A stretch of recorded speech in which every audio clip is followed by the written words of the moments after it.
दोस्तों, स्वागत है आप सभी का 10 मिनट्स जीके में। ये जो शब्द नेपोटिज्म आप देख पा रहे हैं, इस शब्द के बारे में हम चर्चा करेंगे और जानेंगे कि ये क्या चीज़ है।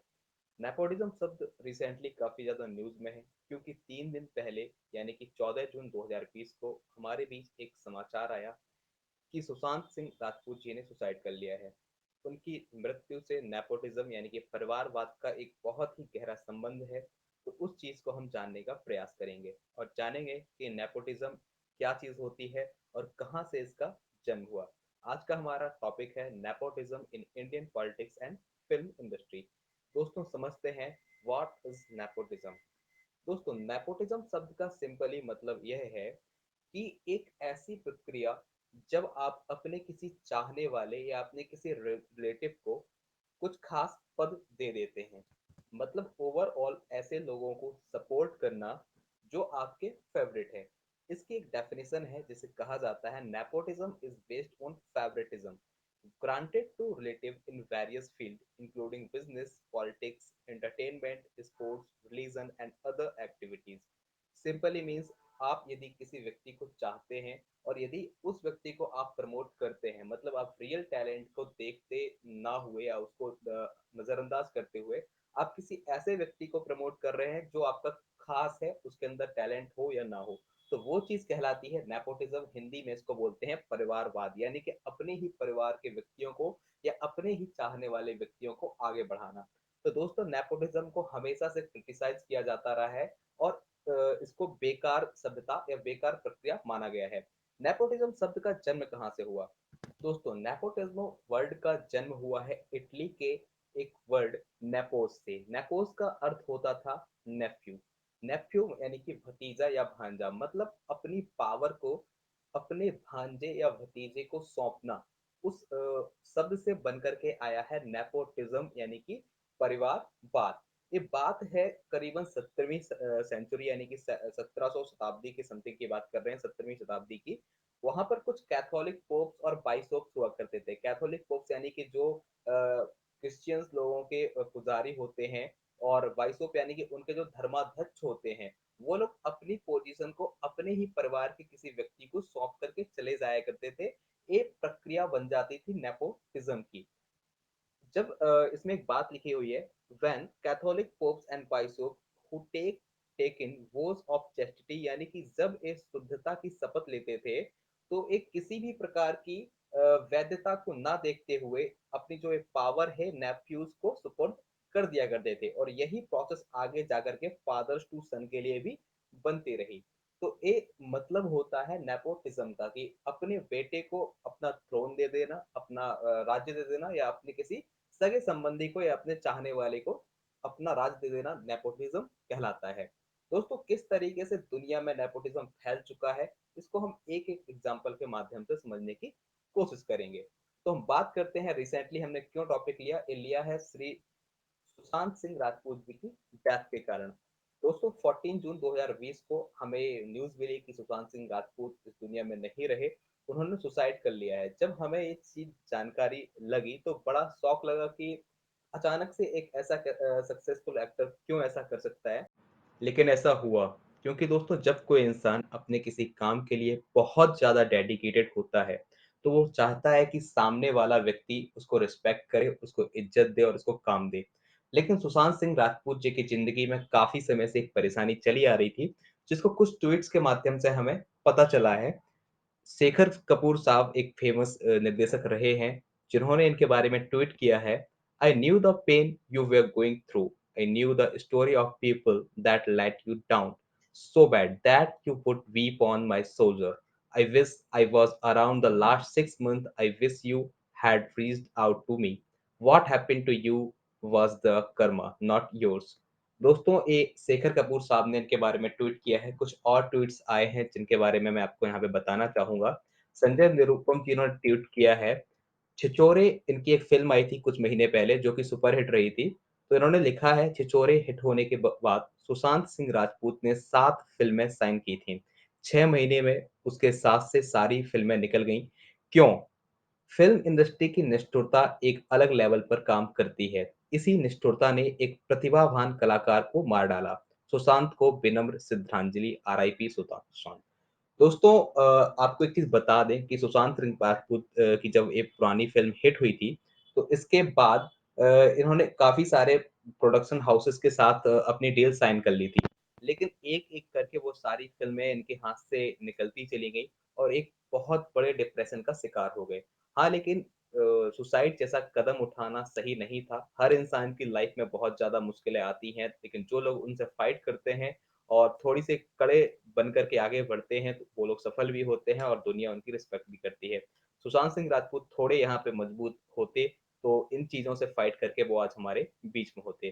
खैर हम बात कर रहे हैं नेपोटिज़्म की, तो नेपोटिज़्म के चलते एक और बहुत फेमस व्यक्तित्व है जिनका नाम है कंगना रनौत। दोस्तों, भले ही आप इनके कुछ बयानों के कारण इनको नापसंद करते हो, लेकिन जो लोग मूवी लवर्स हैं, वो लोग जानते हैं कि ये वो लेडी है जो अपने दम पर बहुत सारी फ़िल्में अकेले के दम पर सुपरहिट करवा चुकी हैं और करती हैं। दोस्तों, ये भी नेपोटिज़्म का शिकार मानी जाती हैं क्योंकि हमेशा हमारे देश में या कहीं पर भी नेपोटिज़्म के शिकार वही लोग होते हुए हैं जो आम ज़िंदगी से आते हुए आगे बढ़ते हैं या फिर उनका बैकग्राउंड बहुत ही नॉर्मल होता है या बेसिक बैकग्राउंड से आकर के जब वो लाइमलाइट में आते हैं, तो जो बड़े लोग हैं जो ऑलरेडी इस चीज़ को फ़ॉलो करते हैं नेपोटिज़्म को, वो लोग ऐसे छोटे लोगों को सपोर्ट नहीं करते हैं। कंगना रनौत ने कई बार ओपनली स्पीक किया है इसके बारे में कि करण जौहर जो हैं, वो मूवी माफ़िया हैं और वो सिर्फ़ और सिर्फ़ स्टार किड्स को फ़िल्म देते हैं और हम जैसे नए लोगों को नज़रअंदाज करते हैं, टैलेंट नहीं देखते हैं। तो इन्होंने भी एक वीडियो के माध्यम से सुशांत सिंह राजपूत जी के बारे में कहा और काफ़ी सारी चीज़ें बताई कि बॉलीवुड इंडस्ट्री किस तरीके से काम करती है। दोस्तों, आप लोगों को एक चीज़ मालूम होगी कि हमेशा आपने देखा होगा, चाहे वो कपूर हो, खान्स हो या फिर टी सीरीज़ फ़िल्म हो या फिर साजिद नाडियाड वाला प्रोडक्शन है, धर्मा प्रोडक्शन हो, यशराज प्रोडक्शन हो, ये सिर्फ़ बड़े स्टारों के साथ काम करती है। तो दोस्तों, यहाँ पर ये जो बड़े स्टारों के साथ काम करना, इनको नेपोटिज़्म को अपनाना कहला गया। आप लोगों को शायद एक एग्ज़ाम्पल के तौर पे बता दूँ, अक्षय कुमार जो कि एक व्यक्ति हैं, कई सालों तक कोई भी बड़ा प्रोडक्शन हाउस इनके साथ काम नहीं करता था। लेकिन आज जब वो सफल हैं या फिर बहुत ज़्यादा सक्सेसफुल हो रही हैं उनकी फ़िल्में, तो हर एक बड़ी जो प्रोड्यूसर्स होते हैं, वो उनके साथ काम करने के लिए तैयार होते हैं। तो I think this is a very bad process of Indian film industry. Okay, so इसके अलावा हम बात करेंगे कि कहाँ-कहाँ नेपोटिज़्म हमें देखने को मिलता है। तो पॉलिटिक्स में भी आपको कई बार नेपोटिज़्म देखने को मिल जाएगा। This is a very bad process of Indian film industry. इसके अलावा और भी बहुत सारे लोग हैं जो छोटे बैकग्राउंड से आए हैं जैसे कि नवाज़ुद्दीन सिद्दीकी हों, मनोज बाजपेयी हों, इन लोगों ने भी बहुत ज़्यादा स्ट्रगल किया है तब जाकर के ये लोग आगे बढ़ पाए हैं। ओवरऑल नेपोटिज़्म के चक्कर में हमारी पूरी फ़िल्म इंडस्ट्री बढ़ चुकी है और बहुत ही ज़्यादा गहराई से उसने अपने पैर जकड़ लिए हैं। यहाँ पर सफल होना मतलब बहुत ही ज़्यादा कठिन काम बन चुका है। इसके अलावा हम बात करेंगे पॉलिटिक्स में, तो कई बार यहाँ पर नेपोटिज़्म देखने को मिलता है। ये जो सामने आप तस्वीर देख कर के आप लोग थोड़ी कन्फ्यूज़ हो रहे होंगे कि इतनी बड़े सेलिब्रिटी, इतने ज़्यादा पावरफुल इंसान का एग्ज़ाम्पल यहाँ पर क्यों दिया जा रहा है। दोस्तों, नेपोटिज़्म कभी भी अपने सामने पावरफुल या अनपावरफुल लोग नहीं देखता है, वो सिर्फ़ देखता है तो वो देखता है कि परिवार या चाहने वाला व्यक्ति है या नहीं। दोस्तों, मैं इनकी बात इसलिए कर रहा हूँ क्योंकि आप लोगों को मालूम होगा कि वर्ष 2018 में मध्य प्रदेश में विधानसभा के चुनाव हुए थे। तो कांग्रेस पार्टी के उम्मीदवार के रूप में इन्होंने चुनाव लड़ा और इनके साथी और ये भी चुनाव जीते। दोस्तों, जब कांग्रेस 2018 में जीत कर के आई, तो बहुत सारे लोग ये अटकलें लगा रहे थे कि ज्योतिरादित्य सिंधिया मध्य प्रदेश के नए सीएम बनेंगे। लेकिन कहीं न कहीं इंडियन नेशनल कांग्रेस के जो पार्टी प्रेसिडेंट थे राहुल गांधी, उनकी नज़रों में कमलनाथ जी ज़्यादा चहीते थे या ज़्यादा उनको पसंद करते थे। तो उन्होंने इनकी जो भी मेहनत इन्होंने की थी ज्योतिरादित्य सिंधिया ने उस चुनाव को जीतने में, उस सारी मेहनत को दरकिनार करते हुए कमलनाथ जी को मुख्यमंत्री बना दिया था। कुछ जो कमलनाथ जी के सपोर्टर्स थे बहुत ज़्यादा खुश हुए थे, लेकिन जो ज्योतिरादित्य सिंधिया के सपोर्टर्स थे वो काफ़ी ज़्यादा इस चीज़ को से नाराज़ भी थे। आगे जब वो मुख्यमंत्री बने रहे कुछ समय तक कमलनाथ जी, तो ज्योतिरादित्य सिंधिया की कोई भी बातें उनको सुनी नहीं जा रही थी, यानी कि ज्योतिरादित्य सिंधिया को यहाँ पे दबाया जा रहा था। भले ही ये बहुत ज़्यादा पावरफुल इंसान हैं, ग्वालियर स्टेट के महाराजा हैं, बहुत ज़्यादा पैसा भी है, पावर भी है, फिर भी कहीं न कहीं सीएम के सामने इनकी बात नहीं चल पा रही थी। तो दोस्तों ये भी नेपोटिज़्म का शिकार हो चुके हैं, भले ही एग्ज़ाम्पल यहाँ पे सूट हो रहा हो न या नहीं हो रहा हो, लेकिन ये भी एक पार्टी के चलते एक न कांग्रेस पार्टी के चलते इस चीज़ का शिकार हुए हैं। आप लोग जानते होंगे कि कांग्रेस पार्टी हमेशा से परिवारवाद में उलझी आई है। आज तक कभी भी कांग्रेस में कोई भी आउटसाइडर को मौका नहीं मिला है, ना ही मिलता है। बीजेपी को आप भले ही 50 बातें कह लें, लेकिन बीजेपी में एक चीज़ आपको देखने को मिलेगी कि उसमें नेपोटिज़्म यानी कि परिवारवाद कभी नहीं रहता है। वहाँ पे मौका हर व्यक्ति को मिलेगा जो प्रतिभावान बनेगा। बीजेपी का नारा यह है कि राजा का बेटा राजा नहीं बनेगा, राजा वही बनेगा जो काबिल होगा। बट कांग्रेस इस चीज़ को सपोर्ट नहीं करती, यहाँ पे राजा उसी को बना दिया जाता है जो राजा का बेटा है, चाहे वो जो भी हो। तो दोस्तों बात फिलहाल मैं कर रहा था ज्योतिरादित्य सिंधिया की। तो ज्योतिरादित्य सिंधिया जब उनकी बातें नहीं सुनी जा रही थी, तो इन्होंने बीजेपी से हाथ मिला लिया। दोस्तों यहाँ पर बात कर रहा हूँ मैं एक पावरफुल लीडर की। यहाँ पर इनके लिए दूसरी पार्टी में जाना कोई बड़ी बात नहीं थी क्योंकि एक पावरफुल इंसान है। लेकिन हर एक आम आदमी जो है वो जो पॉलिटिक्स में से बिलॉन्ग करता हो वो ऐसा नहीं कर पाता है क्योंकि उसके पास अच्छा बैकग्राउंड नहीं होता है। तो पॉलिटिक्स में भी आपको बहुत सारे नेपोटिज़्म के एग्ज़ाम्पल देखने को मिलते हैं। मैं कुछ और बातें कर रहा हूँ, इन सभी में आपको एग्ज़ाम्पल मिलेंगे। जैसे कि मैं बात करता हूँ इंडिया के जुडिशियल सिस्टम की।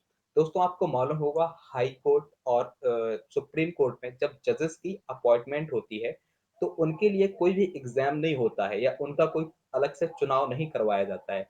उनके लिए एक कॉलेजियम प्रोसेस होती है जिसको हम कॉलेजियम पद्धति बोलते हैं, उसके माध्यम से जजेस का चुनाव होता है। वहाँ पर भी जुडिशियल सिस्टम जैसे इतनी खुली हुई चीज़ में भी आपको नेपोटिज़्म देखने को मिल जाएगा क्योंकि उस कॉलेजियम प्रोसेस में आप उस व्यक्ति का नाम आगे बढ़ा देते हैं जिसको आप पसंद करते हैं। भले ही वो दूसरे व्यक्तियों से कम योग्यता वाला हो, लेकिन यदि आप उसको पसंद करते हैं, तो उसका नाम आप आगे रख सकते हैं। ये हमारे जुडिशियल सिस्टम में हमारे उच्च न्यायालय और सर्वोच्च न्यायालय के जजों के साथ भी ये चीज़ होती है। बात करेंगे हम रिसेंटली क्रिकेट की, तो आपको मालूम होगा अमित शाह भारत के गृह मंत्री हैं और इनके बेटे को इस साल बीसीसीआई का अध्यक्ष बना दिया गया है। दोस्तों अमित शाह के बेटे का क्रिकेट से कोई भी लेना-देना नहीं था, फिर भी लेकिन एक पावरफुल पर्सन होने के नाते और नेपोटिज़्म जैसी चीज़ों के चलते इनको यहाँ पर ये चीज़ मिल जाती है। तो यहाँ पे आपको बहुत सारे एग्ज़ाम्पल्स मिलेंगे नेपोटिज़्म के। तो ओवरऑल आप लोग मेरे ख़्याल से नेपोटिज़्म शब्द समझ चुके होंगे कि क्या चीज़ है, कहाँ से आया है, तो ये बातें आपको क्लियर हो गई होंगी और इसके एग्ज़ाम्पल्स भी आपको क्लियर हो गए होंगे। नेपोटिज़्म से चलते बहुत सारे लोग परेशान भी हैं, कई लोगों ने सुसाइड भी किया है। बॉलीवुड में भी कुछ सालों पहले प्रत्यूषा बनर्जी और कई लोगों ने इसी चीज़ के चलते अपनी आत्महत्या की है। दोस्तों हम कभी भी नेपोटिज़्म को सपोर्ट नहीं करते हैं। बहुत जल्द हमारे देश से नेपोटिज़्म जैसी कुरीति समाप्त होनी चाहिए and this is kindly request from 10 minutes GK please stop nepotism. दोस्तों यदि वीडियो पसंद आया है तो प्लीज़ इसे लाइक कीजिए, शेयर कीजिए, सब्सक्राइब कीजिए। Thank you.